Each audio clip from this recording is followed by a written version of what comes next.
Iran supreme leader ఖమేనీని పక్కా plan తో మట్టుబెట్టాయి America Israel. అయితే America చేపట్టిన ఈ ఆపరేషన్ కు ఆపరేషన్ ఎపిక్ ఫ్యూరీగా పేరు పెట్టారు. ఈ ఆపరేషన్ ను ట్రంప్ స్వయంగా వీక్షించారు.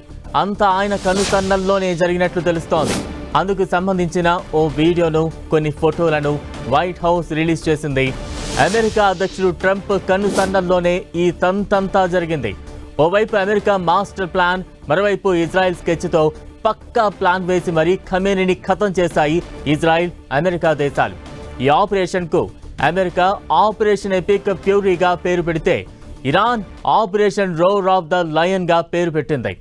ఇక అమెరికాలో ఇరాన్ పై దాడులను ట్రంప్ స్వయంగా వీక్షించారు. ఆయనతో పాటుగా విదేశాంగ మంత్రి మార్కో రూబియో, ఆర్మీ కీలక generals Susie Wiles, Dan Caine తదితరులు కూడా అక్కడే ఉన్నారు. మరోవైపు ఉపాధ్యక్షుడు జేడీ వాన్స్ కూడా వార్ రూమ్ లో పరిస్థితిని పర్యవేక్షిస్తున్నట్లుగా వైట్ హౌస్ రిలీజ్ చేసిన ఫొటోస్ లో తెలుస్తోంది. ఈ ఆపరేషన్ టైంలో ట్రంప్ ఇజ్రాయెల్ సహా గల్ఫ్ దేశాల నేతలతోనూ టచ్ లో ఉన్నట్టు తెలుస్తోంది. Minute to minute updates share చేసుకున్నట్టు సమాచారం.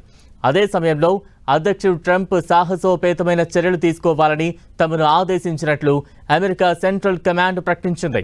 మొత్తం ఆయన కనుసన్నల్లోనే ఈ ఆపరేషన్ చేపట్టినట్లు ప్రకటించింది. అదే సమయంలో ఇరాన్ ప్రతీకార దాడులకు దిగేలా ఏం చేయాలో కూడా ట్రంప్ సైన్యాన్ని ఆదేశించినట్టు తెలుస్తోంది. ఇరాన్ నుంచి తలెత్తే ముప్పు నుంచి అమెరికా ప్రజలను కాపాడటమే మా లక్ష్యంగా పనిచేయాలని సైన్యాన్ని ట్రంప్ ఆదేశించినట్లు అమెరికా సెంట్రల్ కమాండ్ స్పష్టం చేసింది. ఈ క్రమంలో సాహసోపేతమైన ఆపరేషన్లు చేపట్టినట్టు తెలిపింది. ట్రంప్ ఆదేశాలతోనే సెంట్కామ్ దళాలు ఇరాన్ను కోలుకోలేని విధంగా దెబ్బతీశాయని పేర్కొంది. ఇలా మినిట్ టు మినిట్ ఖమేనీ ఖతం ఆపరేషన్ వీక్షించారు ట్రంప్.